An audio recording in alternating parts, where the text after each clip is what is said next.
নান্দেলে পরীক্ষার্থী ও অভিভাবকদের মাঝে ঠান্ডা পানীয়, স্যালাইন ও খাবার বিতরণ। ময়মনসিংহের নান্দেলে বিএনপির ভারপ্রাপ্ত চেয়ারম্যান দেশনায়ক তারেক রহমানের নির্দেশনা মোতাবেক চলমান এসএসসি ও সমমাননা পরীক্ষার্থী এবং অভিভাবকদের মাঝে ঠান্ডা পানীয়, স্যালাইন ও খাবার বিতরণ করা হয়েছে।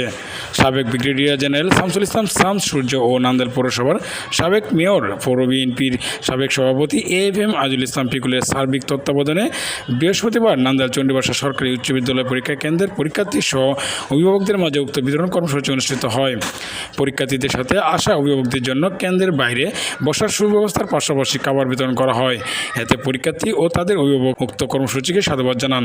অভিভাবকগণ জানান, ইতিপূর্বে কোনো পাবলিক পরীক্ষায় পরীক্ষার্থীদের জন্য এরকম সুব্যবস্থা করতে দেখা যায়নি। এ বিষয়ে নান্দেল পৌরসভার সাবেক মেয়র বিএনপি নেতা এএফএম আজিজুল ইসলাম পিকুল বলেন, বাংলাদেশ জাতীয়তাবাদী দল বিএনপি সবসময় দেশ ও জনগণের কল্যাণে কাজ করে।